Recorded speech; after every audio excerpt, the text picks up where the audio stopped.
TV 2020 ekranlarından merhaba sevgili izleyenler. Gündem Özel programında Diyalog Medya Grubu Genel Yayın Yönetmeni Reşat Akar'la birlikte sizlerleyiz. Evet, biraz geciktik, hızlıca konuları aktaralım. Evet, bugün iki tarihi olayı birden yaşıyoruz. Ulu Önder Mustafa Kemal Atatürk'ün armağanı olan 23 Nisan Ulusal Egemenlik ve Çocuk Bayramı her yıl olduğu gibi bu yıl da coşkuyla kutlandı. Bugün ayrıca Kıbrıs'ta sınır kapılarının açılışı ve karşılıklı geçişlerin başlamasının da 21. yıl dönümü. Sınır kapılarının açılmasının siyasi boyutunu canlı telefon bağlantısıyla eski başbakanlardan Ferdi Sabit Soyer'le, ekonomik boyutunuysa ekonomi ve turizm eski bakanlarından Derviş Kemal Deniz'le konuşacağız. Ayrıca vatandaşların sınır kapılarıyla ilgili görüşlerini de ekranlara taşıyacağız. Bu arada Cumhuriyetçi Türk Partisi Anlam Planı referandumunun 20. yıl dönümü nedeniyle Anlam Planı referandumu dünden bugüne başlıklı panel düzenledi. Panelde CTP lideri Tufan Erürman'ın yanı sıra 2. Cumhurbaşkanı Mehmet Ali Talat, eski bakanlardan Serdar Denktaş, Rum Komünist Akel Partisi'nin eski lideri Andros Kiprianu ve eski Rum hükümet sözcüsü Mihalis Papetru referandum sürecini değerlendirdiler. Konuşacağız. Bir diğer konumuz Kuzey Kıbrıs'ta 34 bin iş yerinin Mart ayında kredi kartıyla 11 milyar 370 milyon liralık işlem yaptığı açıklandı. Bu rakamın geçmiş yıllara, aylara göre oldukça yüksek olduğu dikkat çekildi. Yine detaylarını ele alacağız. Son olarak da dün trafik ekipleri tarafından gerçekleştirilen denetimlerde toplam 2414 araç sürücüsü kontrol edilirken çeşitli trafik suçlarından da toplam 496 araç sürücüsü rapor edildi. Yine ayrıntıları var. Onları da sizlerle paylaşacağız. Evet, buyurun Reşat Bey. Evet, herkese hayırlı günler dileyerek başlayalım. Bugün tabii 23 Nisan tatil günü ama bizde tatil yok, biliyorsunuz. Bayram günlerinde kısa bir tatil yapmıştık. Şimdi diğer normal bayramlarda yayınlarımız devam ediyor. Bugün üstelik iki tane anlamlı bir gün, tarihi bir günün yıl dönümü. Tabii öncelik Ulu Önder Atatürk'ün armağan ettiği Ulusal Egemenlik ve Çocuk Bayramı. Dünyada galiba kutlanan tek çocuk bayramı. Dolayısıyla çocuklarımıza bugün de mutlu bayramlar dileyerek başlayalım. Tabii hep alışılagelmiştir. Klişe sözler vardır. Çocuklar geleceğimizdir diyor özellikle siyasiler. Aslında çocuklara geleceği teslim edecek bir kültür yapımızın olmadığı da ayrı bir olaydır. Yani çocukları ne kadar iyi eğitirsek o kadar onlara geleceği emanet edebileceğiz. Ne kadar iyi eğitip eğitmediğimizi sorgulamamız lazım aslında. Sorgulayabiliyor muyuz? 3 saat günde okula gönderdiğimiz çocukların nasıl bir gelecekle karşılaşacaklarını sorgulayabiliyor muyuz? Bunun dışında bir deprem olayında bile 2 ay hiç ders yapmayan çocukların 3 ay yaz tatiline sokulması anlayışının egemen olduğu bir Kuzey Kıbrıs'ta biz çocukların gelecekte umut vaat eden bir seviyeye ulaşacaklarını mı düşünüyoruz acaba? Çok ciddi soru işaretleridir. Veya başarılı olup da, ki var değil mi, başarılı olanlar devlet okullarına çıkar ama özellikle özel eğitim alan, takviye eğitim alan, ders alanlar, onların gelip de parti özelliklerin altında makamlarda ve maaşlarda çalışacağını mı düşünüyoruz? Yani bugün İngilizcesi iyi, eğitimi uluslararasında kabul edilebilen düzeyde ve diploması oralarda geçerli olan insanların bu ülkede kaldığını veya kalabileceğini düşünmüyoruz değil mi? Yani hepimizin yakınlarında yurt dışına gidenler var. Mutlu mudurlar? Büyük bir çoğunluğu değildir tabii ki. İş olarak belki mutludur, maaş, gelir olarak belki mutludur ama yaşadığı şartlardan dolayı mutlu değildir. Aileden uzaktır ve bir takım sıkıntılar vardır. Mesela İngiltere'de sabah 5.30-6'larda trene binmek için yollarda koşuşturmalar, otobüs duraklarına beklemeler, hele yağmurlu, karlı günlerde aman Allah'ım, aman Allah'ım, aman.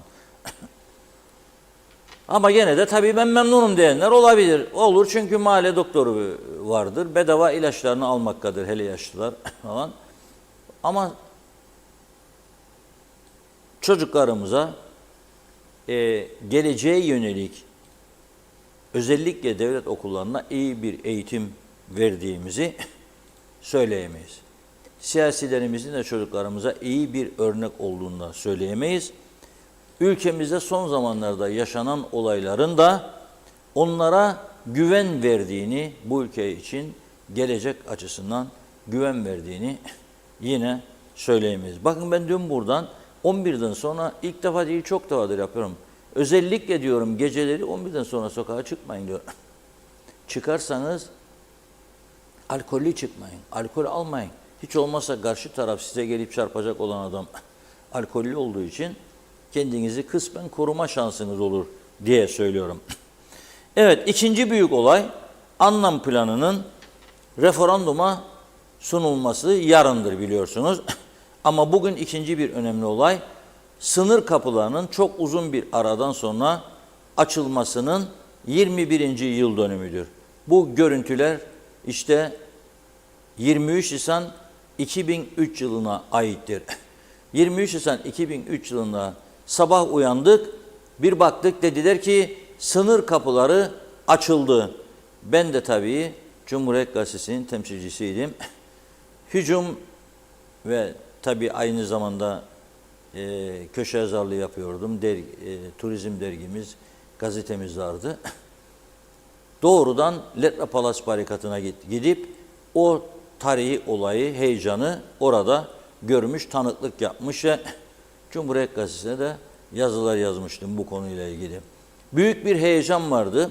Rumlar dalga dalga kuzeye geçiyor, Türkler de dalga dalga güneye geçiyordu. Kuzeye geçen Rumları bizim insanlarımız çok iyi karşıladı. Tamamına yakını evlerinden onlar için sakladıkları eski fotoğrafları verdiler. Bahçelerinden çiçekler kestiler, güller, karanfiller, onlara hediye ettiler, zambaklar ve gözyaşları içerisinde o Kıbrıs Rumlar uzun süre göremedikleri evlerini görüp ayrıldılar. Sonra gene geldiler, gene gittiler. Aynı olay bizim insanlarımızda da oldu. Güneye geçip gidip kimisi evlerini, kimisi bölgesini gördü, heyecan yaşadı, döndü. 21 yıl geçti. Bana göre sınır kapılarının açılması hem siyasi açıdan hem de ekonomik açıdan ciddi kazanımlar sağladı. Ciddi. Çünkü vallahi de vermem, billahi de vermem, onu da yapmam, bunu. Evet, ülkeyi koru, insanların geleceğini koru. Rum'a güvenmem, olabilir. Ama bir küçük adayı da sonsuza dek bölünmüş vaziyette ve tamamen temassız yaşatmak mümkün değil ve mümkün olmadığı gibi de zarar verici. Çünkü düşmanlık duygularını artırırsınız böyle yapmakla. Dolayısıyla bugün CTP'nin panelde de konuşuldu, bahsedeceğim ondan. Türkiye Cumhuriyeti, şimdiki Cumhurbaşkanı, o zaman AK Parti lideri, Başbakan Sayın Recep Tayyip Erdoğan'ın cesaretlendirmesiyle tabii bu kapılar açıldı. Avrupa Birliği ile istişare edilerek açıldı. Yoksa Rumların o dönemki liderleri de ne kadar istekliydi bilemiyorum. Kapıların açılması konusunda Papadopoulos çok mu istekliydi acaba? Emin değilim ondan, ben de. Dolayısıyla kapıların açılmasını konuşacağız. Bugün tarihi bir günün yıl dönümüdür. Eski başbakanlardan Sayın Ferdi Sabit Soyer olayın siyasi boyutlarını bizimle konuşacak. Özellikle hani deriz ya çocuklarımız, gençlerimiz falan bunları onlara izletmekte, dinletmekte fayda vardır diye düşünüyorum. Çünkü bilmeden bazıları diyebilir ki işte Türkiye'ye geldi bilmem ne yaptı, Rumlar diye bir böyle söyler, biz başka bir şey söyleriz. Gerçeklerin anlaşılması açısından bu gibi yol gösterici yorumlara ihtiyaç olduğunu düşünüyorum. Siyasi boyutunu Sayın Ferdi Sabit Soyer ile konuşacağız. Daha sonra da bu sınır kapılarının getirilerini Ekonomi Eski Bakanlarından Derviş Kemal Deniz'le konuşacağız. Önce ama Sayın Ferdi Sabit Soyer ile konuşacağız. Hazır mı? Arıyor arkadaşlar.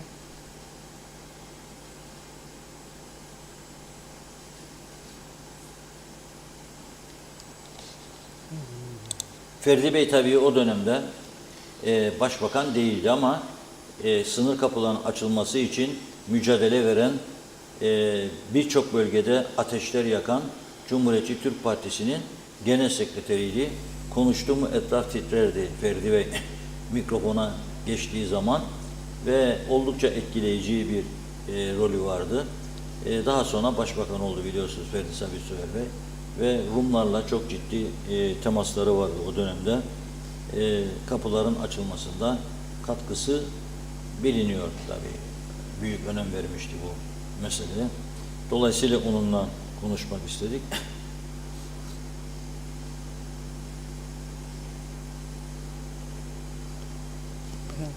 Hazır mı? Evet. Şu Geç anda arıyorlar, hattımızda evet. Ferdi Bey. Merhaba, hoş geldiniz yayınımıza. Hoş bulduk efendim, hoş bulduk. Ferdi Bey selamlar. Selamlar Reşat Bey, nasılsınız efendim? İyiyim sağ olun. Şimdi sizinle konuşmak istedik çünkü ben o dönemi iyi hatırlıyorum. İşte Doğancı'da ateşler yanmaya başlamıştı. Birçok Evet. bölgede siz de Cumhuriyetçi Türk Partisi'nin genel sekreteriydiniz hem milletvekiliydiniz. Evet, Heyecan verici konuşmalar yapıyordunuz. Halkı yani bir taraftan sınır kapılarının açılması ardından da referanduma hazırlamak lazımdı. Evet. Bu konuda öncü rol üstlenmiştiniz. Şimdi 21 yıl oldu kapıların açılması. Siyasi açıdan baktığımızda bu kapıların açılması olumlu olarak değerlendirebilir misiniz bu yaşanan süreci? şimdi Reşat Bey bugün tabii 23 Nisan. 23 Nisan iki açıdan önemlidir. Evet. Ki 24 Nisan'daki referandumla da bağlantılıdır bu. Birincisi 23 Nisan'da bilindiğiniz gibi 2003'te sınır kapıları açıldı. Tek taraflı olarak. Ve bu karar Kıbrıs Türk halkının istenciydi. Siz bir basın mensubu, tecrübeli bir basın mensubu olarak o günleri hatırlarsınız. Güney'e bir basın toplantısı için ya da bir siyasi ziyaret etmek için 50 tane izin makamından geçmeniz lazımdı. Güney'e geçebilmek için. Güneydeki bir insanın kuzeye geçebilmesi için 150 tane izin makamından geçmesi lazımdı. Anlamsız bir yasaklar zinciri vardı. Ve pek çok insanımız gene güneyde işlerdi. Yani geçer izin verirlerdi. Ama 50 çeşit kontrolden ve devamlı gözetim altında tutularak o izinler verilirdi. Ve insanların da kafasında bu demokrasinin kılıncı gibi ağzını açma, gık dersen iznin iptal edilecek noktasında bir hadise vardı. Ve sınır kapılarının açılması talebi Kıbrıs'ta yaşayan Kıbrıs Türk halkının hepsinin çok büyük çoğunluğunun talebiydi. O mücadelenin etkisiyle sınır kapılarını UVP hükümeti ve DP koalisyon hükümeti ve o zamanki Cumhurbaşkanı rahmetli Rauf Denktaş birlikte kendi aralarında yaptıkları karşı tartışmalara rağmen açtılar tek taraflı. Olumlu oldu. Çok güzel bir adımıydı. Ona biz destek verdik. Nitekim bu kapılar açıldıktan sonra yine hatırlarsınız ondan evvelki Annan planı periyotlarında da televizyonlarda hararetli tartışmalar yapılırdı Annan planı üstüne ve bazı insanlar ki bir çözüme karşıydı derlerdi ki kuzeye bir urum geçerse allem gallem olacak. Şöyle yapacağım, böyle olacağım. İşte açılırsa bu sınır kapıları urumlar bize Arasta'yı yutacak, bizim çarşıyı yutacak, açılmaması lazım, mahvolacak diye konuşmalar yaparlar. Bu sınır kapıları açıldı. Geçişler başladı. Bu geçişlerin başlaması çok olumlu bir etki yaptı. Sonuçta referandum sürecine da büyük bir etki yaptı. İvme sağladı bu. Ancak 23 Nisan'da ikinci hadise nedir? 23 Nisan aynı zamanda Türkiye Büyük Millet Meclisi'nin 1920'de kuruluş tarihidir. Ulusal Kurtuluş Savaşı'nı Türkiye bu meclisiyle yani halkın iradesiyle serbest seçimlerde oluşan bu meclisin halk iradesiyle kazandığı Ulusal Kurtuluş Savaşı'nı. 23 Nisan bu bakımdan da çok önemlidir. Peki bunun 24 Nisan'la ne ilişkisi var diyeceksiniz? İlişkisi şudur. 24 Nisan'a gelirken Kıbrıs Türk halkı referandum talep ediyordu. Diyordu ki kardeşim, ben kendi geleceğimi ve bu ülkenin kaderini Kıbrıslı Rumlar kadar hak sahibi olarak belirlemek istiyorum derdi. Benim iradem devreye hayır olmaz, referandum yapılmayacak.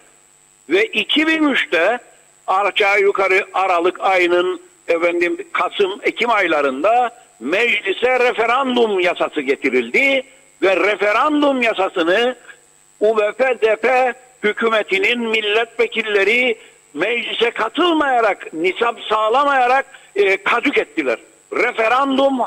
Referandum yasasına hayır dediler. Yani sizin kendi geleceğinizi belirleme hakkınız olamaz dediler insanlarımıza. Halbuki Türkiye Ulusal Kurtuluş Savaşı bu halk iradesiyle ve Anadolu insanının kendi kaderine sahip çıktığı ve belirleyeceği bir iradeyle kazanıldı. Ve bize hayır, iradeniz sizin yoktur. O günlerde hatırlarsınız, yetkili kimi ağızlar sinek gibisiniz demişti Kıbrıs Türk halkına. Yani senin ne hakkın var? Sen kimsin de referandum hakkı talep ediyorsun demişlerdi. İşte bu sonuçta büyük bir reaksiyon oluşturdu Kıbrıs Türk halkı içinde ve dedi ki insanlar, biz kardeşimiz bu memlekette Kıbrıs Rumlar kadar hak sahibiyiz ve kendi kaderimizi belirlemek istiyoruz ve referandum talep ediyoruz. Bu yasanın bu çerçevede kadük olması üzerine Doğancı'da ateş eylemi yapıldı. Mini referandum talebinin tekrar canlandırılması ve bunun ne kadar hayati olduğunun söylenmesi için mini referandum yapıldı. Vay sen min yapan bunu ve oraya polisler, özel birlikler yığıldı. İnsanlara çeşitli şekillerde yapıldı ama dirayetle orada bu mini referandum hadisesi 20 oy atılsa bile gösterildi. Bunun üzerine sendikacılar tutuklandı, başka insanlar tutuklandı, kıyametler koptu. Ama 2 gün sonra bu kez insanlar Lefkoşa'da, Mahusa'da, Girne'de, Güzelyurt'ta, adanın dört bir tarafında kartondan yapılmış sandıklar taşıyarak referandum hakkını talep eden büyük sokak gösterileri, yürüyüşler yapılmaya başlandı ve o mini referandumda Elye'de yakılan ateş sembolüne dayanarak Kuzey Kıbrıs Türk Cumhuriyeti'nin her köyünde, her yerleşim biriminde insanlar kendiliğinden ateş yaktı, ateş eylemleri yaptı ve referandum hakkını talep etti. Ve bu referandum hakkı talebi meşru bir talepti. Sonuçta 24 Nisan'da referandum gerçekleşti ve biz evet dedik, Güney Kıbrıs hayır dedi. Fakat burada 2 tane ana siyasi ve hukuki unsur geri dönülmez şekilde dünya siyasi tarihine ve hukukuna yazıldı. O da neydi? Birleşmiş Milletler'in gözetiminde yapılan 24 Nisan 2004 referandumu Kuzey Kıbrıs Türk Cumhuriyeti seçmen listeleri üstünden ve Kuzey Kıbrıs Türk Cumhuriyeti Yüksek Seçim Kurulu'nun nezaretinde, kontrolünde yapılan bir referandum oldu ve bu referandumun sonucunu Birleşmiş Milletler kabul etti. Bu neyi yazdık yani toplum olarak siyasi ve hukuk tarihine? Şunu yazdık. Kıbrıs Türk halkı adanın geleceğini belirleme hakkına Kıbrıs Rumlar kadar sahip olan eşit bir halktır kuralını kaydettirmiş olduk dünya siyasi hukuk tarihine. İşte bu bakımdan bu hayatidir, önemlidir. Sınır kapıları açıldı da ne oldu diye söylüyor bazıları bugün. Reşat Bey, siz Diyalog Gazetesi'ni yönetiyorsunuz, Diyalog TV'yi yönetiyorsunuz ve Diyalog TV'nin bu ekonomik ve gazetesinin bu ekonomik koşullarda büyük ölçüde gündeme getirdiği bir hadise var. Ansızdan gazetenizde bir haber çıkıyor. Aras'ta esnafı büyük bir soluk aldı. Bu enflasyon şartlarında ne oldu? Lokmacı varikatından grup yabancı turistler geçti. Hatta bazen eleştirisel haberler yayınlıyorsunuz. Diyorsunuz ki ya nasıl oldu da Büyükhan kapalıdır tatil günü? bu kadar turist geçerken diye eleştirisel haberleriniz de çıkıyor. Güzel haberler olarak. Aynı şekilde nedir bu barikatlardaki tedbirler alınmıyor ve yığılmalar oluyor. Gelen insanlar saatlerce kuyruklarda bekliyor. Bugün şimdi herkes elini vicdanına koyacak ve şunu söyleyecek. Bu enflasyon koşullarında eğer bu kapılar açık olmasaydı, Allah aşkına bizim esnafımız, ticaret erbabımız, sanayicimiz, turizmcimiz ve aynı zamanda tarımcımız ne hale gelirdi Allah aşkına? Bu geçişlerin sağladığı imkanlar bugün ekonominin batmamasını getirir. Ve bu aynı zamanda neyi sağlıyor? Neyi sağlıyor Allah aşkına? Gelen insanların yaptığı alışverişlerden devletin KDV geliri, devletin dolaylı vergiler geliri de kat be kat arttı. Dolayısıyla bunun bize sağladığı ekonomik yararı göz ardı ederek öyle kısır ideolojik yaklaşımlarla ya da menfaatçi çözüm karşıtı bir takım hadiselerle bu gerçek örtülemez. Bunu örtmeye çalışırsanız kazandığınızı koruyamazsınız, geliştiremezsiniz ve kısa sürede kaybedersiniz. Evet, doğru. Bunun arkasından 24 Nisan referandumundan sonra ne gerçekleşti? Avrupa Birliği Komisyonu bir karar aldı. Dedi ki Kıbrıs Türk halkı bu çerçevede önemli bir irade gösterdi ve bu irade ödüllendirilmelidir. Ve buna bağlı olarak Yeşil Hat tüzüğünü, mali yardım tüzüğünü ve direkt ticaret tüzüğünü karara bağladı. Bu 3 tüzükten 2 tanesi bugün yürürlüktedir. Biri mali yardım tüzüğü, biri Yeşil Hat tüzüğü. Bir tek yürürlükte olmayan ve askıya alınan direkt ticaret tüzüğüdür. Bu da bize karşı haksızlıktır, kabul edilmez bir davranıştır ve bunu askıdan indirmek hepimizin görevi olmalıdır. Bu başka bir şey. Ama evet, kabul edilen işte Avrupa Birliği verdiği sözleri tutmadı diye söyler. Klasik olarak çözüme karşı olanlar direkt ticaret tüzüğünde bu doğrudur. Ama ve lakin mali yardım tüzüğü ve Yeşil Hat tüzüğü gerçekleşmiştir. Bunun bize sağladığı faydayı siyasi ve ideolojik maksatlar bakımından göz ardı etmek, yok saymak hatanın en büyüğüdür. Bugün turizm sektörümüz bizim büyük ölçüde bundan yararlanmaktadır. Yeşil Hat tüzüğümüzden 10 milyon euroyu geçtik güneye sanayi sektörü olarak sattığımız mal miktarı. Tarım sektörümüzden yapılan diğer satışlar ayrı. Esnafımızın serbest ticaret çerçevesinde ve ticaret erbabımızın bu işten yararlanması ayrı. Bütün bu faaliyetlerden devletin dolaylı vergi, KDV ve diğer vergiler çerçevesinde aldığı çok önemli gelir ayrı. Benzinden, sigaradan, diğer tüketim mallarından aldığı fon gelirleri devletin ayrı. Bu faydayı bizim hiçbir zaman göz ardı etmememiz lazım. Ama siz eğer ideolojik olarak, politik olarak hala daha bunları yok farz ederek ama bunlardan yararlanarak hareket ederseniz kesinlikle ne kazandığınızın farkında değilsiniz demektir ve bunu koruyup geliştiremezsiniz. Halbuki bizim siyasi olarak hattımız ne olmalıdır? Evet, direkt ticaret tüzüğü için uğraşmaya devam etmemiz gerekir. Bıkmadan, usanmadan. Ama diğer bir nokta ise şudur. Aynı zamanda Yeşil Hat tüzüğünün geliştirilmesi, genişletilmesi konusunu da gündemimizin birinci sırasında tutmamız lazımdır. Bütün bunlar 24 Nisan referandumunun sonucudur. Peki bu 24 Nisan referandumu bize başka neler getirdi? İslam İşbirliği Teşkilatı'nda Kuzey Kıbrıs Türk Cumhuriyeti bayrağıyla Kıbrıs Türk Devleti olarak üye olduk. Evet. Şimdi İslam İşbirliği Teşkilatı'ndaki bu üyeliğin önemini göz ardı etmeye çalışır. İdeolojik ve politik olarak bugün iki ayrı devlet tezini savunanlar ve işte Türk Birliği, Türk Devletleri Teşkilatı'ndaki gözlemci üyeliği bu çerçevede öne çıkarmaya çalışırlar ve bunu göz ardı ederler. Halbuki bu da önemli bir değerdir ve kazanımdır. Bütün bunları göz ardı ederek hareket edilemez. Geçen gün ne kadar uygundur ama bunu da söyleyeceğim. Cumhurbaşkanı Sayın Ersin Tatar'ın Avrupa Konsey Komisyonu'nun aldığı kararla, zirve kararı çerçevesindeki kararını eleştirdi. Ve dedi ki ben dedi Avrupa Konseyi'ni 20 yıl önce aldığı kararlara dönmeye davet ediyorum dedi. O 20 yıl önce aldığı karar neydi Avrupa Konseyi'nin? 20 yıl önce söylemedi.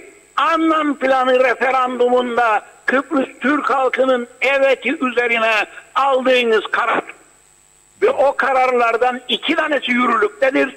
Yani AB mali yardım tüzüğü ve Yeşil Hat tüzüğü yürürlüktedir ama diğeri direkt ticaret tüzüğü askıdadır.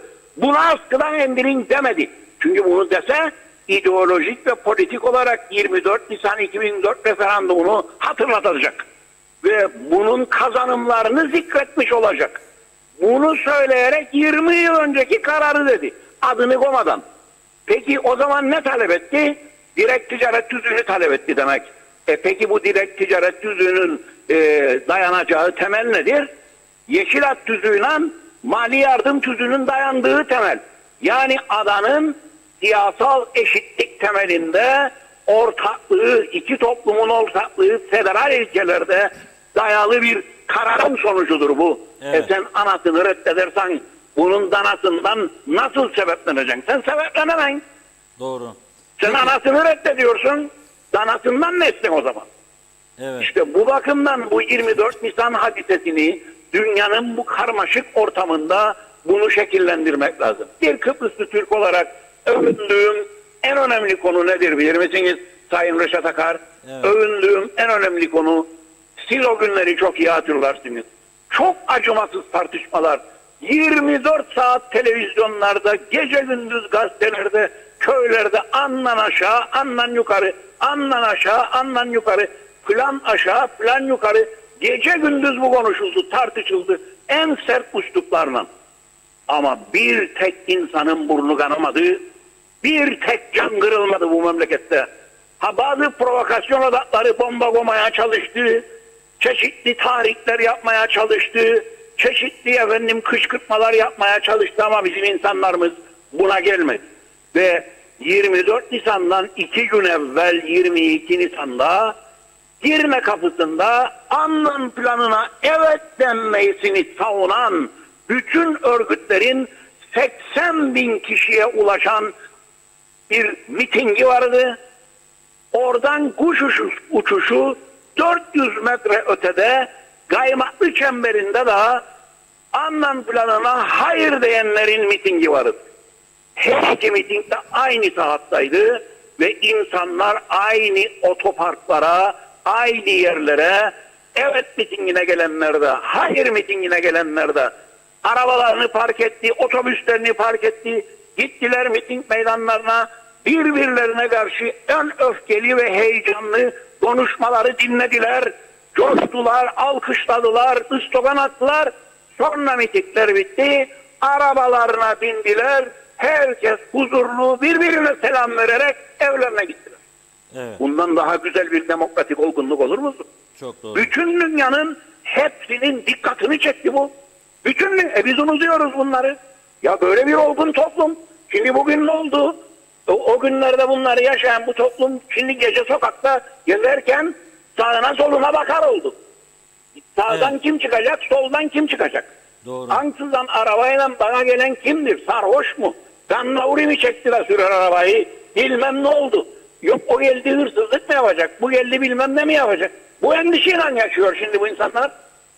Dolayısıyla bütün bu değerlerimizin güzelliklerini hatırlamamız ve bunları da el birliğiyle yaşadığımız bütün tecrübeler, tartışmalardan sonuçlar çıkararak gitmemiz lazım. Demek ki esas olan nedir? Reşat Bey, irademizdir. Bu topraklarda yaşayan insanların kendi iradelerini, demokratik geleceklerini ve kendi kaderlerini kendi iradeleriyle belirleme ve bunu yönlendirme imkanıdır. Bu dinamizmdir bizi geleceğe götürecek olan. Biraz uzun cevap vermiş olabilirim ve Yok. programınızı da size meşgul etmiş olabilirim. Kusura bakmayın. Yok estağfurullah, programın zaten bugün programın ana konusu sınır kapılarıdır. Yarın da referandumun yıl dönümü olduğu için bütün ağırlıklı olarak program bunu üzerinde duracağız. Tabii insanlarımız, bazı insanlar şeyi daha çok seviyor. Yani sahte diploma, hırsızlık, vurgun, soygun, moygun gibi tartışma platformlarına, ama tarihsel gerçekleri konuşmazsak zaten kendi yayıncılık ilkelerimize de hem ters düşmüş oluruz hem de izleyicilerimize karşı görevimizi yerine getirmemiş oluruz. Bugün birçok insan şaştı. Ya 23 Nisan tatil gündem özel mi olur? Hatta bazı çalışanlarımız da söyledi. Olur tabii dedim. 23 Nisan çünkü hem Ulusal Egemenlik Çocuk Bayramı'dır hem de sınır kapılarının açıldığı bir gündür. Bu sınır kapılarının açılması birçok şeyi değiştirdi bu ülkede. Ben bunun farkındayım. Dediğiniz gibi 23 Nisan 2003 öncesinde Güney Kıbrıs'taki Rum siyasi parti liderleriyle en fazla görüşme yapmış bir gazeteci olduğumu düşünüyorum. Günaydın Gazetesi'nin temsilcisi olduğum dönemde defalarca ve Glafkos Klerides'i hatırlarsınız herhalde siz. Evet. DİSİ lideri olduğu zaman, yani Rum Yönetim Başkanlığı'ndan önce 74'ten sonra Makaros'un yerinde geçici bir süre başkan olmuştu. Sonra DİSİ lideri oldu. Kendisiyle sayısız görüşmelerim olmuştu ve merhum Başbakanımız Mustafa Çağatay'la da görüşme ayarladım ve Klerides'i güneyden kuzeye getirip Ulusal Birlik Partisi binasında görüşme yapmalarını sağlamıştım. Günaydın Gazetesi'nin Evet. temsilcisi olarak. Doğrudur. Sonra da kendilerine Saray Otel'de bir öğle yemeği vermiştim ben o dönemde ve çok genç yaşlardaydım. Ve bunları yaşamış biri olarak tabii Rum kesimine geçerken aynen dediğiniz gibi önce Güney Kıbrıs'taki enformasyon dairesine telefon açılacak. O da şu şekilde olabilirdi. Bizim enformasyon dairesi aracılığıyla randevu istenecek. Onlar bizim enformasyona cevap verecekler. Falan gün falan saatte bizim enformasyon Güvenlik Kuvvetleri Komutanlığı'na yazı yazacak. Güvenlik Kuvvetleri Komutanlığı onaylayacak. Polis Genel Müdürlüğü'ne enformasyona bildirecek. Ve ondan sonra geçme şansımız olacaktı. Yani küçük bir adada, aynı bir adada yaşıyoruz. Ben 10 metre öteye geçip röportaj yapmak için günlerce yazışmaları yerine getirmek ve onay almak zorundaydım. Bu açıdan da baktığımızda vurguladığınız gibi siyasi açıdan birçok önemli yararı olduğunu düşünüyorum ben de. Bazı aksilikler var. Rumların şöven hareketleri var. Silahlanma var. Olabilir ama yani öte taraftan da daha yüksek bir gerilimi düşürme gibi önemli bir etkisi olduğunu düşünüyorum ben de. Çok sağ olun. Doğrudur. Teşekkür ederim. Sağ olun. Ve Teşekkür başarılar ederim. dilerim size Reşat Bey. Teşekkür ederiz. Sağ olun. Evet Funda Hanım, mesajlara başlayalım mı? Vakitlice Bugün de başlayalım. şanslı herkes gezmede galiba. Havada 33-34 derece. 23 Nisan mesajlar az olmuş olabilir, yani moraliniz bozulmasın. Ben yazmaya başlarım biraz sonra buradan. Tamamdır. Evet, teşekkür ederek başlayalım mesajlarımıza. Mehmet Uluçaylı iyi yayınlar, kolay gelsin demiş. Mehmet Uluçaylı Ulusal Egemenlik Çocuk Bayramı'nı da kutluyor. Arif Mustafa Cüce de iyi yayınlar, bayramınız kutlu olsun dedi. Menteş Çağla, Zeliha Adaman, Cüce Nihat'ta. Mehmet Uluçaylı bize de çocuklar geleceğimiz dediler ama zaman içinde biz de çocuklara geleceğimizdir diyoruz ama gece yola çıkmak ne demek? Yolda yayan bile yürüyemiyoruz. Eski saygı ve sevgi yok oldu yazmış. Celal Harun, Şifa Harun'un mesajını aktarıyor. Evet, 23 Nisan geleceğimizin teminatı olan çocuklarımızın bayramı. Sağlıklı, mutlu, başarılı yarınlar sizin olsun, kutlu olsun. Mehmet Uluçaylı kapıların açılmasının üzerinden 20 yıl geçti. Keşke tüm açılan kapılar geçişlere serbest bırakılsa, belki daha güzel bir kaynaşma olabilir demiş. Fatma Öztabay, tüm Kıbrıslılar çok mutluydu, çok iyi karşılandık, çok iyi karşıladık. 21 yıldır da çok iyi görüşüyoruz. Ordulu Bahattin, herkese merhaba. Fırsat buldukça özellikle gece tekrarları izliyorum, sizi takip etmekteyim demiş. Bir süredir yazamadım diyor. Umarım unutmamışsınızdır. Selamlar, sevgiler. Evet, Celal Harun Akdeniz Köyü'nden Mustafa Aşık'ın mesajı. O da 23 Nisan Ulusal Egemenlik ve Çocuk Bayramınızı kutlar. Bizlere bu güzel bayramı bahşeden Ulu Önder Mustafa Kemal Atatürk'e silah arkadaşlarını saygıyla yad ederim dedi. Tema Yavaş Londra'dan iyi yayınlar. Mehmet İnancı da hoş vakitler demiş. Serdar Cesurer, Fikret Gönlübol da iyi yayınlar diliyor. Ergün Yahat da gerçeklerin doğru adresi burada dedi. Nazime Nalbant, Londra'dan herkese, tüm sevdiklerime selamlar. Her şeyin iyi olmasına duacıyım. Bugünlerde yine çok olay oluyor, duyuyoruz. İnşallah haksız olan kim varsa bunları bir an evvel bulunmasını temenni ederiz. Benim ülkemi çok kirletenler oldukça diyor. Yapmayın lütfen demiş. Temiz eller bu halkımızı istiyor. İyi ki varsınız. Zeren Turalı her sene 23 Nisan'da alışılagelmiş aynı sözleri tekrarlayıp çocuklar geleceğimizin garantisi, teminatıdır diye ahkam kesenler. Hazırlık sınıfından ilkokuldan başlayan öğretim, eğitim derecesi ne kadar yararlı dersiniz? Her şey öğrencilere tüm ihtiyaçları parasız temin edilir mi acaba? Okullardaki eğitimde fakir çocuklara her şeyi kendi olanaklarıyla temin edebilmeleri imkanları yeterli mi? Okullardaki yapı depreme ne kadar dayanıklı? Çocukların kış aylarında sınıflarda üşümemesi için yeterli kalorifer sobaları var mı? Yoksa her sene çocukları göstermelik olarak meclise taşıyarak onlardan geleceğin mimarları, nesilleri olarak söz etmek işin kolay tarafı. Aynısı iştir kişinin, tezidir geçerli olan değil midir demiş. Osman Rakibet, sevincimiz neşemiz daim olsun. Celal Harun, evet, dünyanın ilk ve tek çocuk bayramı 23 Nisan Ulusal Egemenlik ve Çocuk Bayramı Türk ve dünya çocukları için kutlu olsun dedi o da. Mehmet Şenler kolay gelsin. Nazime Nalbant, o da 23 Nisan'ı kutluyor. Kolay gelsin diye de ekledi. Hasan Nihat Erduran, esas olan da direkt ticaret tüzüğü. İki ekonomi eşit olmadan çözüm çözülmektir. Bu mu AB'nin, BM'nin murad ettiği demiş. Diğer mesajında da ideolojik, politik, ekonomik eşitlik sağlanmadan çözüm istemeyiz, mümkün de değil. BM, AB bu kadar adildir bize karşı işte. Evet, Hüseyin Güral Kofalı, Londra'da yaşayan çok zengin iş adamlarımız için devletin bir an önce bu insanlarımıza KKTC'nin geleceği için devletin harekete geçmesi gerekir. Mehmet Uluşaylı Atatürk bir konuşmasında istikbal göklerdedir derken insanlar geleceklerini her zaman ileriye götürmek için azimle çalışmalıdır diyordu. Atatürk'ün tüm söylemlerini haykırıyoruz ama her şey lafta kalıyor. Bir arpa boyu yol alamıyoruz. Siyasiler hep rant peşinde. Turgay Gezen, sınır kapılarının açılması Kıbrıs'taki her iki toplum açısından da çok önemli gelişmelerin yaşanmasına neden oldu. Kıbrıs'ta yaşayan her iki toplumdan insanlar bir hayal gibi olan doğup büyüdükleri yerleri görme şansını elde etmeleri başlı başına çok önemli. Buna bir de ekonomide yaşanan gelişmeleri eklersek sınır kapılarının veya Rumların deyişiyle geçiş kapılarının açılması fevkalade önemli bir gelişmedir. Ali Dereseven, çocuklarımız geleceğimizdir diyerek ahkam kesiyorlar, hangi gerekçeyle diyorlar. Çocuklarımıza hangi garantiyi vererek bu şekilde konuşabiliyorlar? Bir araştırma yapılsa aklı kesen tek bir çocuğun dahi bu ülkede mutlu olmadığı görülecektir. Şenol Tatlıcıoğlu selamlar, iyi yayınlar diledi. Hasan Nihat Erduran, Yeşil Hat tüzüğüne mahkum ettiler bizi ve bununla övünüyoruz sanki. Dünün AKP'li, CTP'lileri esastan uzak, ambargo ve izolasyonlara karşı seslerini çıkaramıyorlar maalesef demiş. Evet, bakıyorum. Kaldığım yerden devam edelim. Birkaç mesaj daha var. Zeren Turalı, sınır kapılarının açılması geleceğimiz için dönüm noktası adeta bir milattı. İşte bu taraftaki acımasız, pervasız bazı sermaye kesimi ticaret kesesi altında halkı kaz gibi yoluyorlar. Bizleri sömürüyorlar diyor. Evet, Hasan Nihat Erduran, günübirlik saatlik kapılardan geçişlerle hava deniz yoluyla paket ve münferit uzun süreli turistleri getirilerini mukayese etmek yanlış demiş. Önemli olan direkt insan mal ulaşımının çözülmesi. 60 yıldır ambargoluyuz demiş.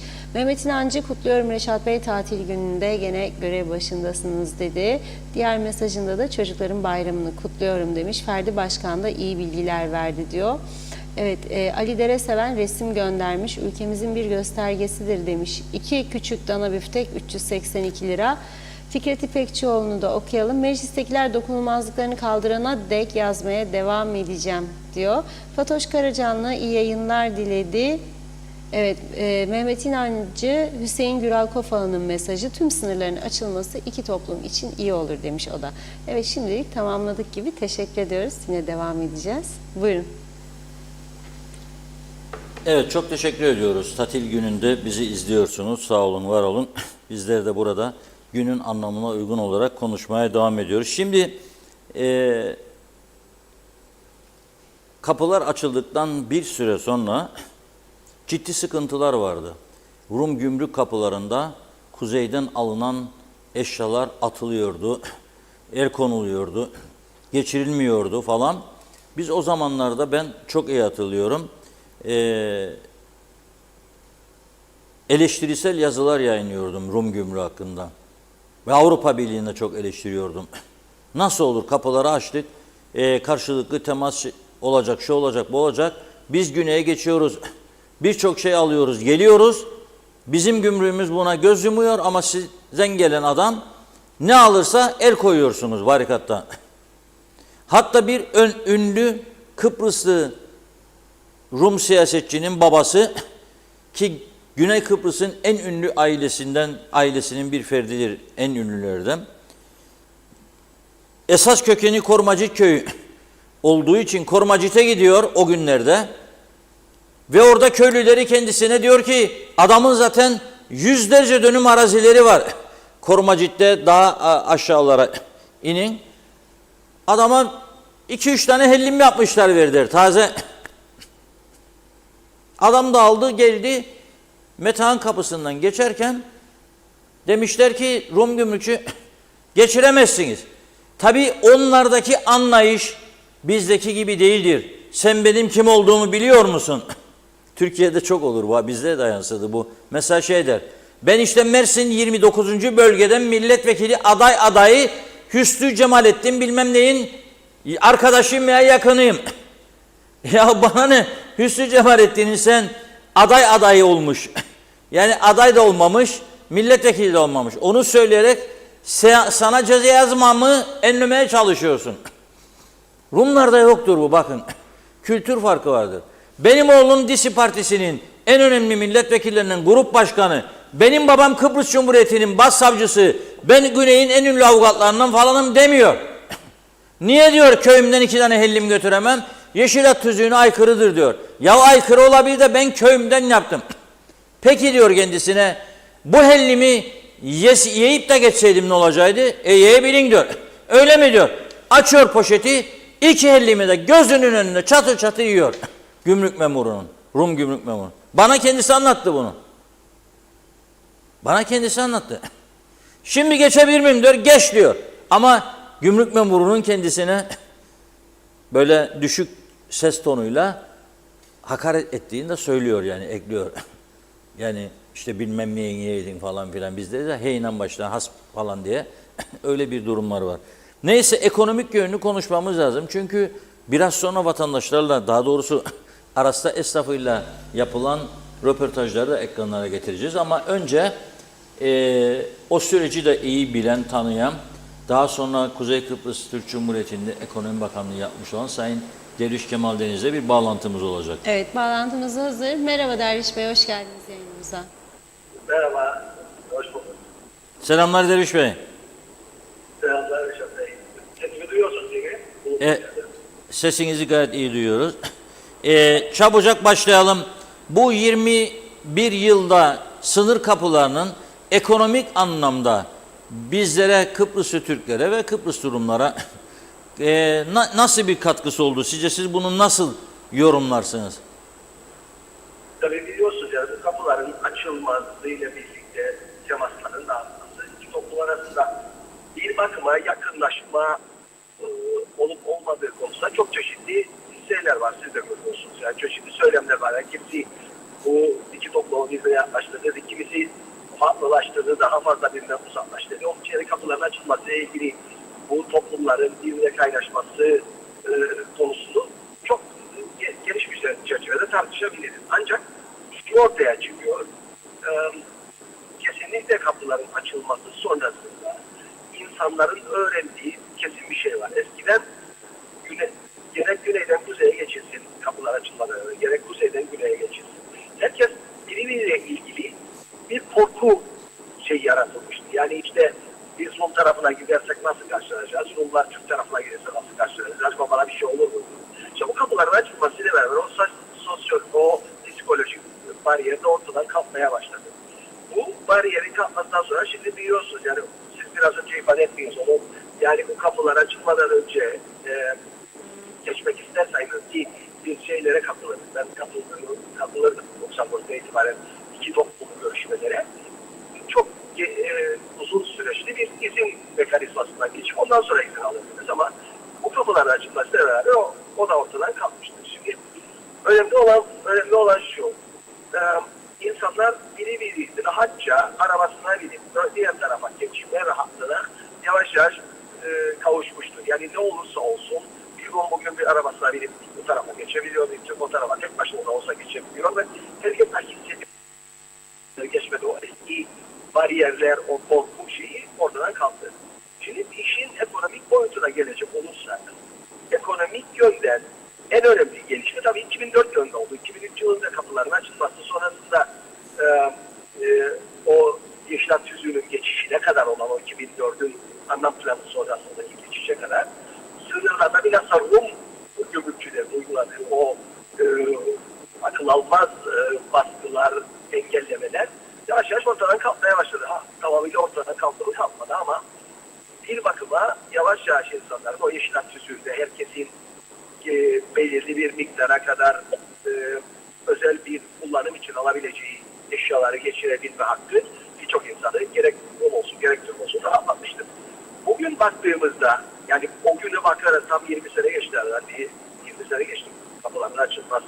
Daha doğrusu bu anlattığımız bu Yeşilhat Tüzüğü'nden sonra bu Yeşilhat Tüzüğü'nden sonra 20 sene sonra baktığımızda bugün kuzeydeki ekonominin belirli canlılığının devamı da o zaman o kapıların açılmasıyla ilgili alınmış kararın ve ondan sonra Yeşilhat Tüzüğü'nün yürürlüğe girmesiyle beraber çok önemli katkısı oldu. Bilhassa bizim tarafa. Görüyorsunuz yani bilhassa konuştuğumuz zaman insanlara güneyden aman insanlar gelsin yalnız petrol alma değil ama başka şeylerin alınmasıyla birçok şeye alınmasıyla beraber bu önemli bir katkı oldu siyaseten. Bizim bu tarafta bu enflasyonla bağlı olmamız onları bir tarafa bırakalım ama esas olarak 2004 yılındaki Yeşilhat Tüzüğü'nün ortaya konmasıyla beraber önemli bir atılım oldu. Yani şunları gelmek lazım. Biz Yeşilhat Tüzüğü'yle yani 2004 yılında ben fiili olarak onun üzerinde çok çalışmış olmam dolayısıyla bakan olduğum dönemde bu dönem içerisinde şeye döndü. Alo sesim geliyor değil mi? Evet. Alo. Evet dinliyoruz Derviş Bey. Gayet güzel geliyor. O zaman tabii bu Yeşilhat Tüzüğü'nü biz gündeme getirirken beraberinde de direkt ticaret tüzüğünün de yürürlüğe girmesi gerekiyordu. Baktığınız zaman 20 sene geçmiş olmasına rağmen direkt ticaret tüzüğü henüz daha yürürlüğe girmemiştir. Yani eğer direkt ticaret tüzüğü de o ivmeyle beraber 2004-2005 yıllarında geçirilebilseydi ve biraz da o zaman daha iyi hareketler yapılabilseydi bu konuda biz bence bugün sadece güneyden kuzeye ticaret değil belki de Avrupa'nın birçok ülkesine direkt ticaret yapma imkanlarımız olabilecekti ama o kısmını kaçırdık. Şimdi konsepti olursa bu kapıların açılmanın şu esas konumuzda olur. Şunu söylemek gerekiyor. Yeşilhat Tüzüğü'nün o günkü durumuyla ve bugün geldiğimiz duruma baktığınızda çok büyük bir gelişme yok. Bence hükümetin yapması gereken Yeşilhat Tüzüğü genişletilmesiyle ilgili Avrupa Birliği ile ve buradaki komisyon üyeleriyle ciddi bir şekilde daha bunun genişletilmesiyle ilgili ciddi bir toplantı yapılması ve bunun görüşmesi yapılması gerekir. Çünkü birçok biliyorsunuz yani mesela et olsun, şey olsun yani ne kadar bizim insanlarımız o taraftan son zamanlarda et almaya yönelse bile et ürünleri olsun, ürünleri olsun, balık ürünleri olsun bunların geçirilmesiyle ilgili daha kısıtlamalar var. Bunların dışında daha bir yığın kısıtlamalar var ve şeye baktığınızda çok dardır. Daha çerçevesi Yeşilhat Tüzüğü. Bunun genişletilmiş, limitlerin artırılıp daha çok ticaretin artırılması gerekir. Bu konuda da yani benim beklentim hükümetin daha planlı bir şekilde bu ticaretin artırılmasına sebep vermesidir. Çünkü bir şey yakaladık. Bir yerde artık bu ticaret başlamıştır 2004 yılında. 2004 yılından 20 sene içinde devam ediyor. Yakalanan bir şeyin geliştirilmesi de hakikaten çok önemlidir. Bence bunu hükümetin yapması gerekir.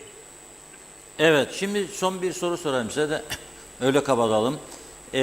Bu Yeşilhat Tüzüğü çerçevesinde biliyorsunuz bir tek süt ve süt ürünleri, et ve et ürünleri yasaklandı. Halbuki şimdi bizim insanlarımız fiyat farkı nedeniyle mecburiyeten gidip oradan et alıyor. Şimdi ama Rum alsa buradan et veya benzeri bir ürün götüremeyecek. Hellim örneğini verdim biraz önce. Bu konuda ne yapmak lazım? Sizce KKTC ne yapması lazım?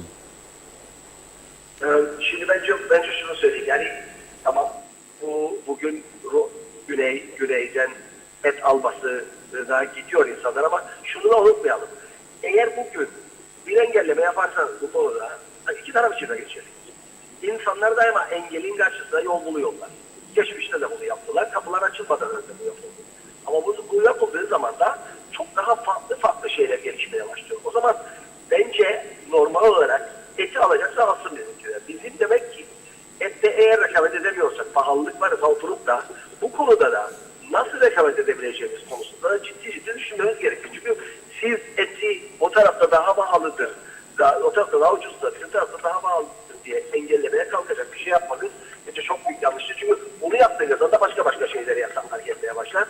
Bunu ürkütmemek gerekir kimseyi. Önemli olan bizim tarafta bu etin ucuzlaması, kendi kasabamızın satabilmesi için ne gibi politikalar yapacağız diye ciddi düşünmemiz gerekiyor. Yoksa onun dışında kısıtlamalara gidip bu mevcut olan haklarımızı da geriletecek hareketlere göre çok büyük tehlike olur gibi düşünüyorum.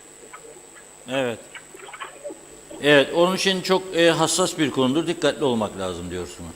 Evet, yani onun için çünkü şunu söyleyeyim. Araplar zaten hazır da kısıtladılar bunu güneyde.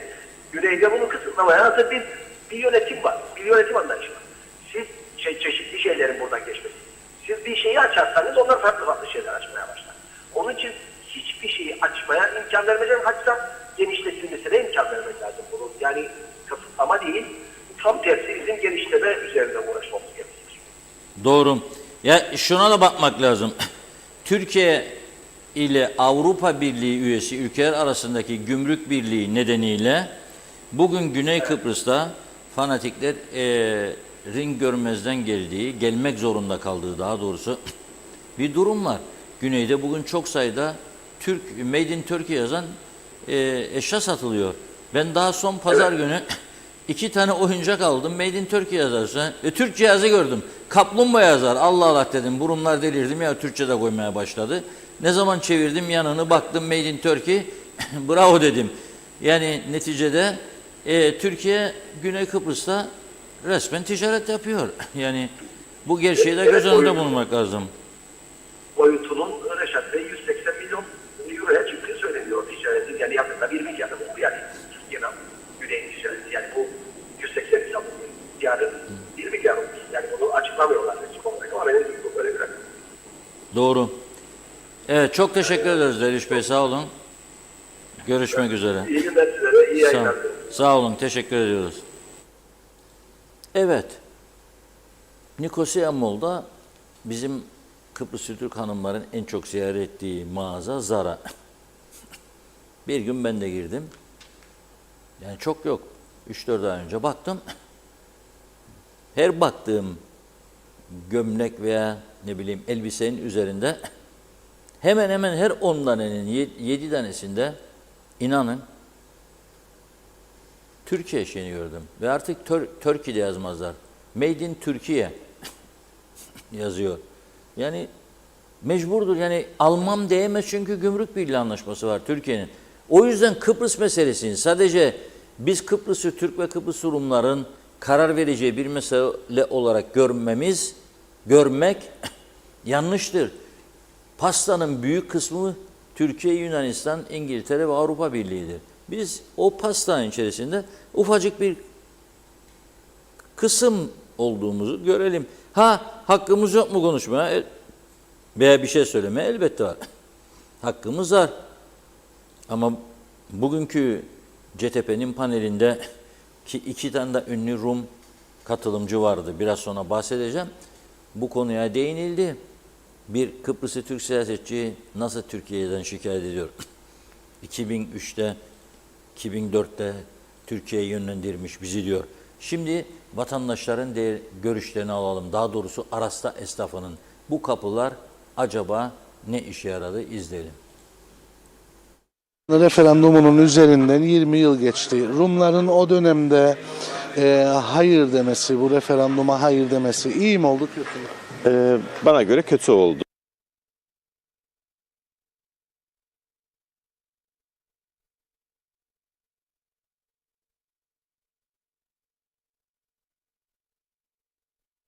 Sınır kapılarının açılmasının üzerinden 21 yıl geçti. Sizce iyi oldu mu? Tabii ki iyi oldu. Hatta daha ne kadar kapı varsa açılmasından yanayım ben. Ne kadar barış içinde yaşarsak. Yani öyle ufak tefek şeyler olur, tamam, her yerde olur. Dünyanın her tarafında var. Bize bile oluyor bu olaylar. Yani bence bütün kapıların açılması ben daha iyi düşünüyorum.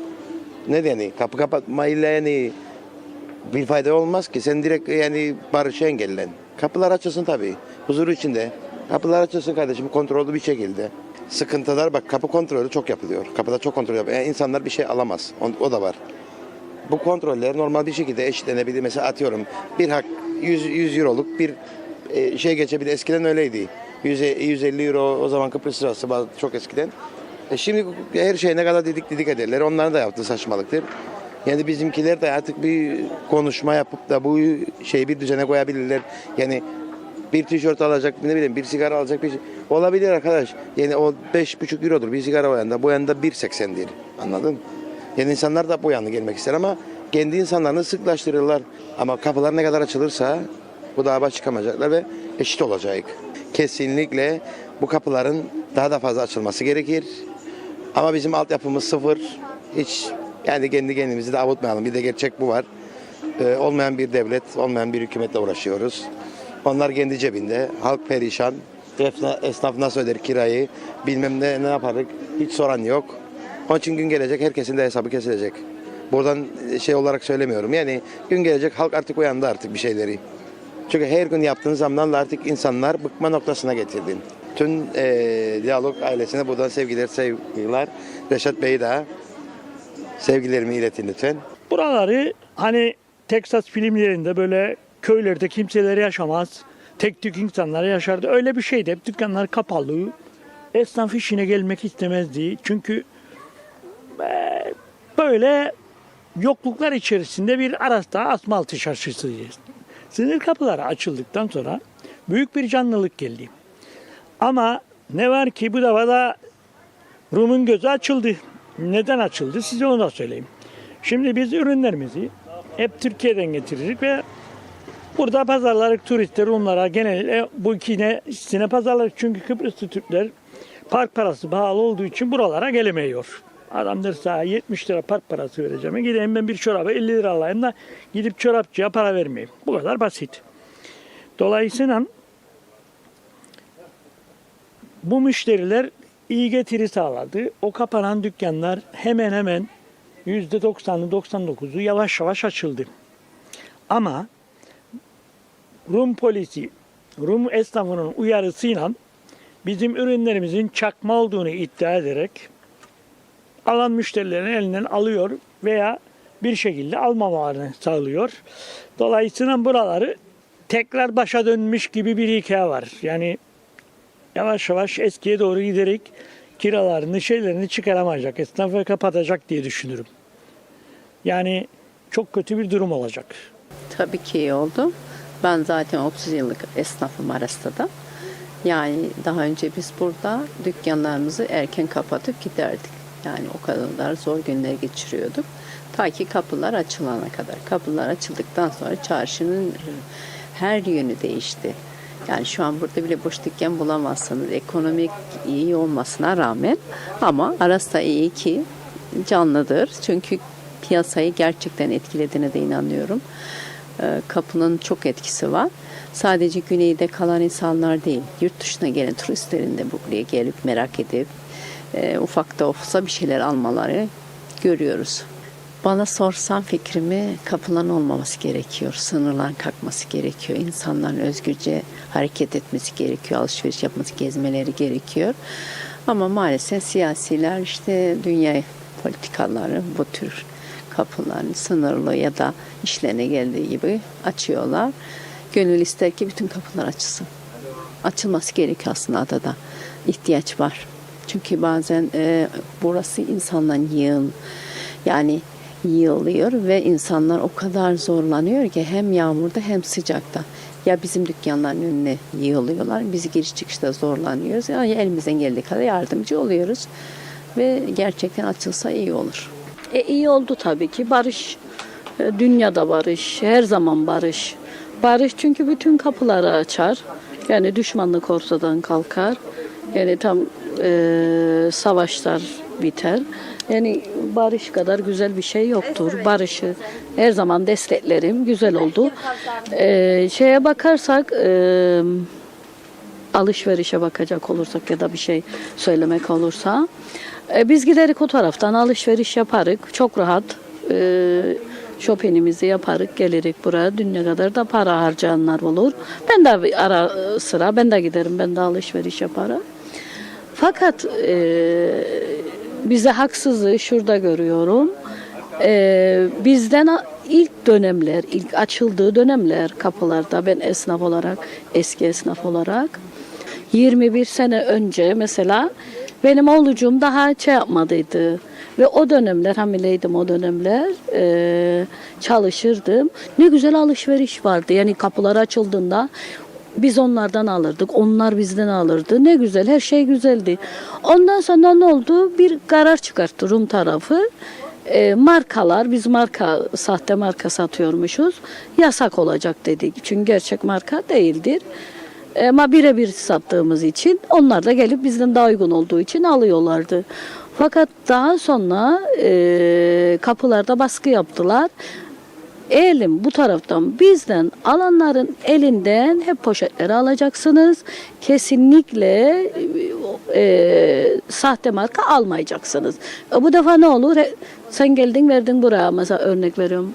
Bana 50 euro verdin, alışveriş yaptın, gittin. Kapıdan aldığında 50 eurosu insanların gitti. Bu defa ne olacak? Sen olsan alır mısın? Alman. Almaktan şimdi vazgeçtiler. Yani Rumlar artık bizden gelip alışveriş yapmıyor. Yani gelenler de turisttir ve onlara bile söylediler. Dediler ki alışveriş yapmayın. Çok iyi oldu. Hatta kapıların sayısının da artırılması gerekiyor.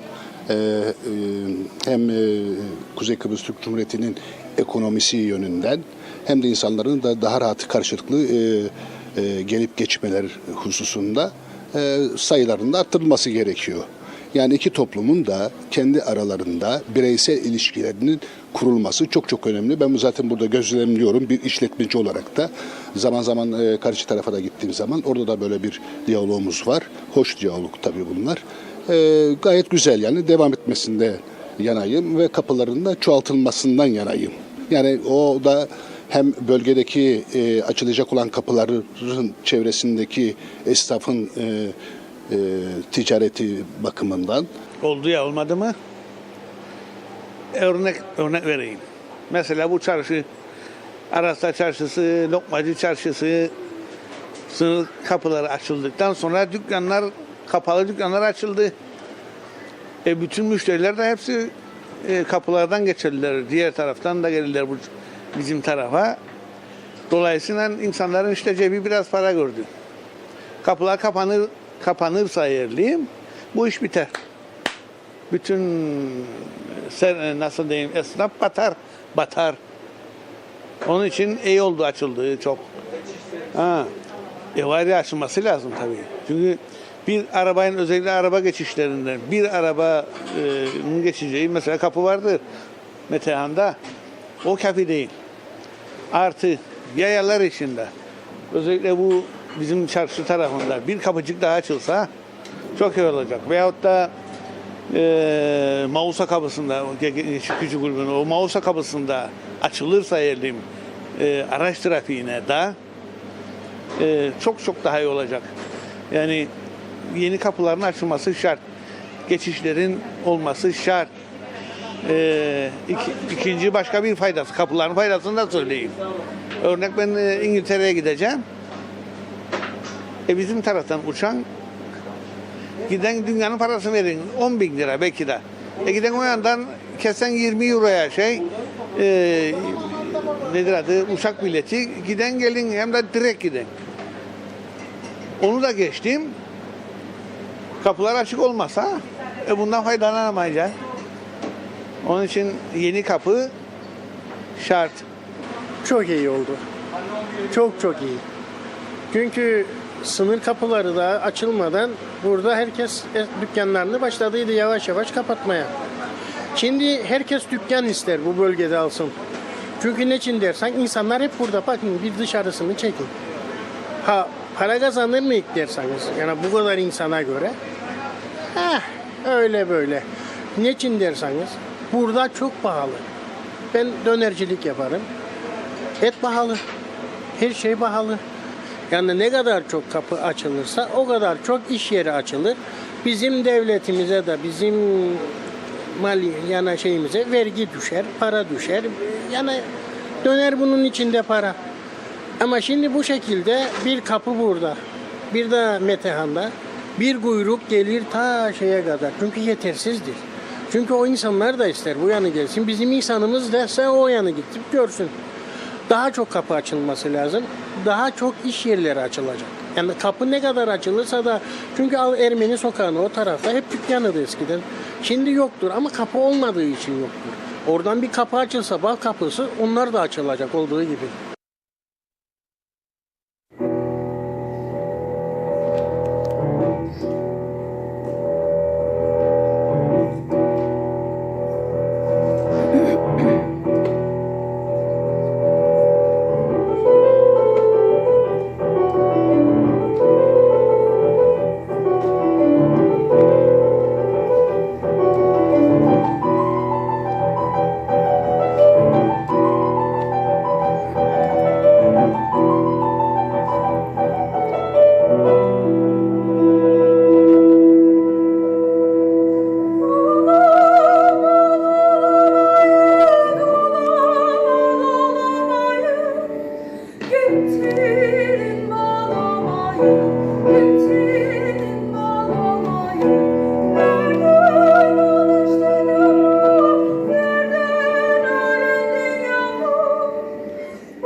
Evet, Dolama Dolamayı dinledik. Çok güzel, farklı bir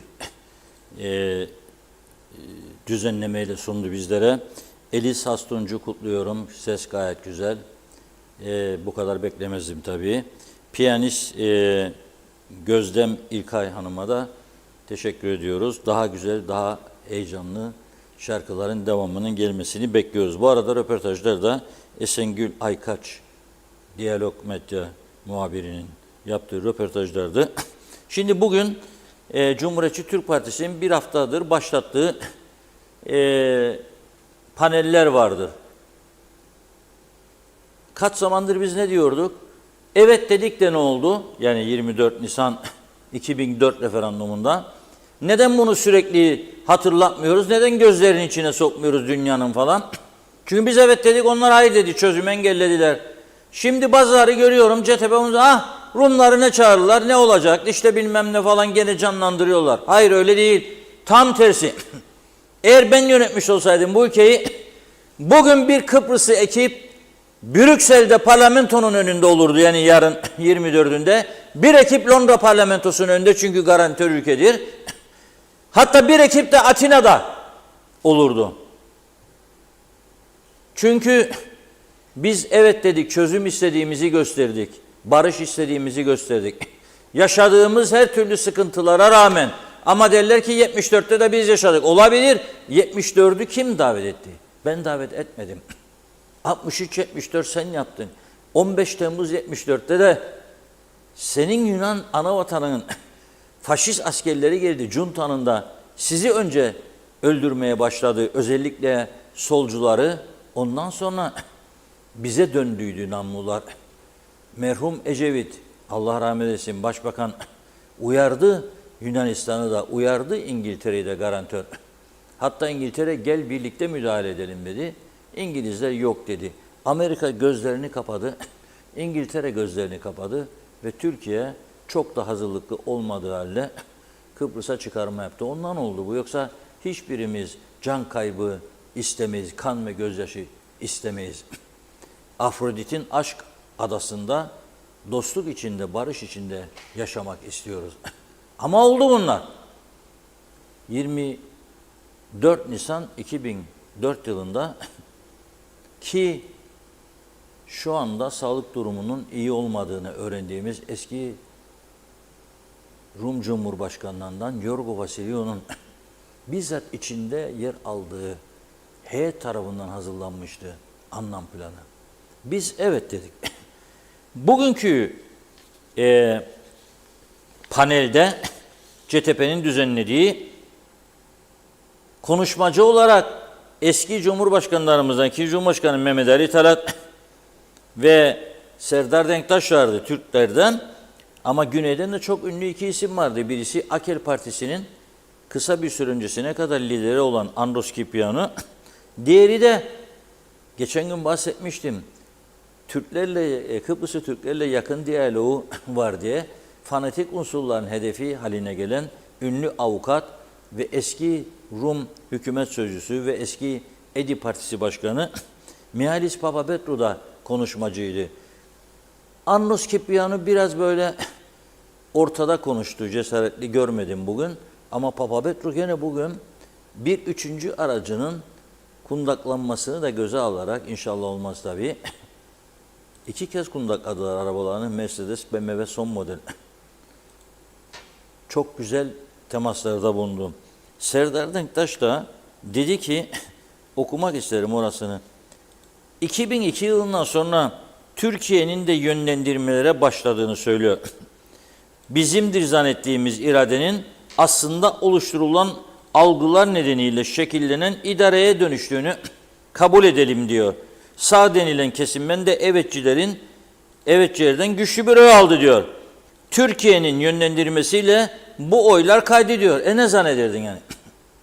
Yani harekatı yapan Türkiye, askerini gönderen Türkiye, şu anda da sınırlarımızı bekleyen Türkiye, parayı da veren Türkiye, suyu da gönderen Türkiye.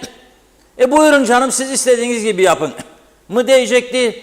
Yani 2002 yılına kadar 74'ten kapılar kapalı, insanlar arasında temas yok. Bizim bu tarafta bazı çizmeyi çok aşmış unsurların insanları fiyatlarla kazıklaması, 3 kat pahalıydı peynir fiyatları kuzeyde güneye göre, içecek fiyatları 3 kat. Sonra imana geldiler, kapılar açıldı diye. Ne böyle mi götüreceydiniz bizi 50 sene zannederdiniz? Neydi olacak? Her gittiği yerde Türkiye hükümeti yetkililerinin karşısına Rumların su savunması çıkardı. Magarios 74, ardından Kiprianou, İspiros Kiprianou, ardından Glafkos Klerides, ardından Yorgo Vasiliou, ardından Dimitris Christofias, ardından Dasos Papadopoulos. Şimdi sizde Dektaş derdi Rumlar. Merhum Cumhurbaşkanı da bir çakıl taşı vermem derdi. Siyaset buydu. İyi mi yapardı, kötü mü yapardı bilmiyorum. Ama dünyanın karşısına Türkiye'nin çıkardığı en güçlü savunma buydu. Yok mu ya sizde başka bir adam diye. Ve Mehmet Ali Talat Bey tabii ki Türkiye'de desteklediği için ikinci Cumhurbaşkanı olmuştu. Türkiye engel olsaydı olamazdı. Bugün de gene hepimiz biliyoruz bu gerçeği. Yani falanı desteklemeyin dediği anda desteklenmez. Destekleyin dediği anda ki oldu bu son seçimde de giden büyükelçiye selamlar olsun buradan. Desteklendi Ersin Tatar Bey. Hep böyle oldu. Ama Rumların karşısında dedi ki aha dedi Hristofyas'ın karşısında Mehmet Ali Talat. Biri AGEL'in lideri, biri CTP'nin lideri. Buyurun dedi çözsünler. Fena mı oldu yani? Mehmet Ali Talat Bey'in o kadar direnmesine rağmen kendisi de itiraf etti. Sonra çözemediler Hristofyas'ın anda. Dünya da bunu gördü. Şimdi bugünkü toplantının bir başka önemli tarafını söyleyeyim. Ben gerçekten bunu beğendim.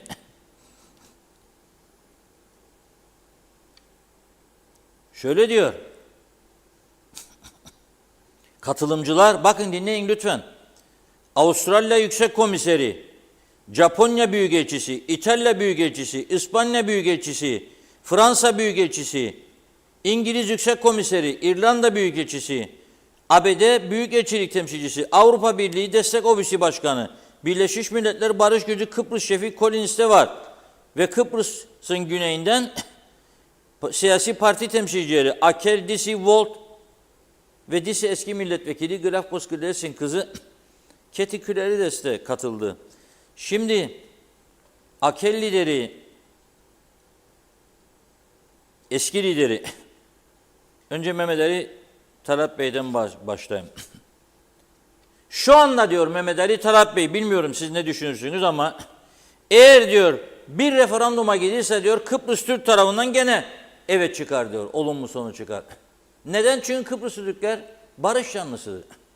Barış istiyor ama bir daha 74 öncesindeki koşullara dönmek istemez. Yani patron yanlı işçi Ali olmasın. Bir de can ve mal güvenliği sağlansın. Tabii bunu istiyoruz. Yani bu kadar olaydan sonra yani tekrar can ve mal güvenliğimizi tehlikeye atmak istemeyiz. Çözüm, barış evet ama sağlam. Diyor ki anketler diyor bunu gösteriyor diyor Talat. Önemli olan diyor bu aşamada Kıbrıs Türk halkı yeni bir referandum ise çok büyük olasılıkla gene olumlu sonuç çıkar ama sorun Kıbrıs Rum tarafının ikna edilmesidir diyor. Tamam mı? Şimdi Andros Kiprianou dönemin Rum Yönetim Başkanı Dasos Papadopoulos'ta gereken kararlılığı göstermedi diyor. Ama diyor başarı şansının yüksek olması için Kıbrıs seven bizler, barışı seven bizler iki toplum liderini ikna etmek için Yunanistan'ı ve özellikle Türkiye'yi uluslararası toplumun bize yardımcı olmaya ikna için hep birlikte çalışmalı, işbirliği içinde olmalıyız dedi. Taksim, Kıbrıslı Rumlar ve Kıbrıslı Türkler için yolun sonu olacağını düşünmeyelim diyor. Tam tersi Taksim, yeni acıların, yeni felaketlerin başlangıcı olacak diyor. Şimdi esas benim üzerinde durmak istediğim cesur adam Mihalis Papapetru. Gerçekten. Ama bu tür cesur adamlara güneyde yükselme şansı vermezler maalesef. Belki de bizde de vermezler yani.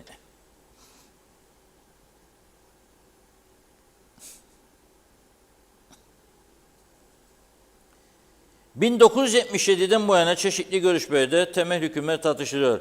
Mehmet Ali Talat'ın Cumhurbaşkanı olmasıyla Kıbrıs Rumların Denktaş'ın arkasına saklanamadığını söylüyor. İyi dinleyin, biraz önce ben burasında okumadan söyledim ha onu.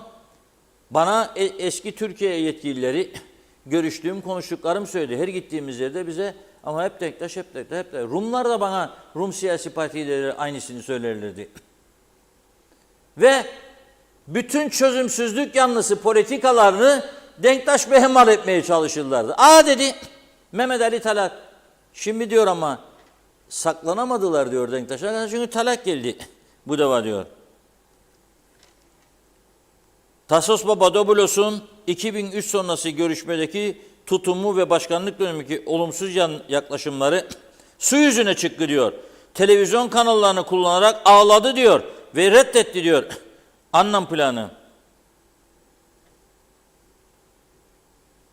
Annan planının 3. versiyonu Rumlar açısından orijinal plana göre daha olumluydu. Mehmet Ali Talat'ın göreve gelmesiyle birlikte tablo değişti. İşte o zaman Türk tarafı esnek ve açık sözlüydü diyor. 2002 yılında Kopenhag Basın Merkezi'nde hükümet sözcüsü olarak Tarsene Toroğlu'nun temsil ettiği Türk tarafı reddi sonucunda Kıbrıs'ın AB'ye üyelik kararının kabul edilmesinden hemen sonra Kıbrıs sorunu çözemediğimizde ülkemizin AB'ye katılacağı için üzgünüm, hayal kırıklığı yaşıyorum. Hala bölünmüş durumdayız demiştim. Bu açıklamam nedeniyle Rum tarafında çok eleştiri aldım diyor Papapetru. 2004 yılının benzersiz bir ivmeye sahip olduğunu unutmamak gerekir. 2002-2004 yıllarında Kıbrıslı Türklerin devrimi büyük ve benzeri görülmemiş bir durumdu diyor. Yani bize gerekeni yaptığımızın mesajını veriyor Mihalis Papapetru. Buyurun Funda Hanım. Devam edelim mesajlarımıza. Hasan Nihat Erduran'da kalmıştık. Sonunda herkes diyor denkleşecek. Rum da tüm görüşmecilerimize öyle derdi. İşine gelmezse çünkü gerçekler demiş. Mustafa Aşık'ın mesajı sağlıklı, mutlu, huzur içerisinde yaşamak yeni bir günün taptaze enerjisiyle demiş. Sağlık, sevgi, huzur, cesaret, hoşgörü, bolluk ve tüm dileklerinizin gerçekleşeceği güzelliklerle dolu bir gün olsun. Mehmet Ali Özdemir iyi yayınlar diliyor. Mehmet İnancı tarihi en iyi bilen biri Reşat Akar kutluyoruz demiş. Zeytin Dalı şart tütününüz. Esma Nazmiye de iyi yayınlar diledi. Umahan Davulcu da teşekkür ediyoruz. Aygun Nuri esnaf çarşı ağlamaya alıştı. Halk dükkanlara çuvalla para dökse yine memnun olmazlar. Bir doyumsuzluk var demiş. Diğerinde de diyor ki diğer mesajda da kadının biri 14 günde psikoloji diploması alıp elçilikte onaylattı. Sağlık diploması bildiğim kadarıyla Sağlık Bakanlığı onaylar. 14 günde ne öğrendi? Amacı insanları sakat mı bırakmak? Onun tedaviye ihtiyacı var. Denetim yok demiş. Arın Taşarkan, Kıbrıs Türk Atatürkçü Gençlik Hareketi kurucu başkanı. Bizler Kıbrıs Türk toplumu olarak devrimler, inkılapları örnek almış bir toplumuz.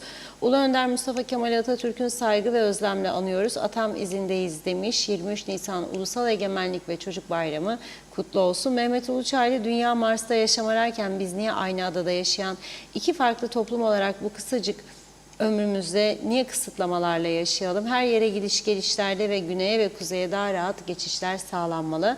Hasan Nihat Erduran, Kıbrıs halkları iki mahkemeye tabi olarak yan yana çözümlerini buldular. BM'nin ayak sürmesi çok boşuna. Tek anomali BM'nin bize ambargoları, bilhassa ulaşım, insani konu olarak BM bunu çözmeye mecburdur diyor. Mersin 10 Türkiye ile adres vermek BM'nin utancıdır, AB'nin utancıdır. Özet real politik budur. Etrafında dolaşmakta boşunadır demiş. Fikret İpekçioğlu, Avrupa taktik konuşmalar yapmayı seviyor. Hiçbir şeyde olmayacak. Böyle gelmiş, böyle gider dedi. Osman Saldun, bazı esnaflar yüzünden böyle oldu diyor. 5 liralık malı 15 liraya satarsanız olacağı buydu. Çağatay Doğuner, Reşat abi bu insanlar çözüm istemez, çıkarlarına uymaz. Aynur Yüzügiler iyi yayınlar dilemiş. O gün Zeybekoğlu da diyor ki insan kanını bile parayla satın alıyoruz. Eskiden kan bağışı için insanlar kuyruğa girerdi. Evet, Hayri Köreke'nin mesajı, anlam planı anlaşmadan, tanınmadan yıllarca konuşuluyor. Biz ilk önce birbirimizi tanıyalım. Acaba bizi yönetenler halkını tanıyor mu? Yok, devlet dairesinde kim gelen halkı tanıyor? İlk önce devlet halkını tanısın, yanında dursun ki birlik tanınmak için mücadele edelim demiş. Bir daha bir sayfayı yenileyeyim. Evet, bakıyorum. Evet. Tamamladık. Çok teşekkür ediyoruz. Buyurun. Tamamladınız mı gerçekten? Evet. Peki. Çok daha arkadan akıyor görüyorum ama atladıklarımızı yarın inşallah yerine getiririz. Bugün sınır kapılarının açılışının 21. yılı. Daha çok sınır kapısı istiyoruz. Bugün Diyalog Gazetesi'nin manşeti nedir? Daha çok kapı. Daha çok sınır kapısının bize vereceği bir zarar yoktur. Tam tersi aklımızı kullanırsak, iyi iş yaparsak karı çoktur. Ama gelelim esnafla devamlı görüşmeler yapması gereken örgütler var. Ticaret Odası, Sanayi Odası, Esnaf Sanatkarlar Örgütü, Kuaförler Birliği, Taksiciler Birliği. Herkesin gidip bu esnafla konuşması lazım. Sorunlarını dinlemesi lazım.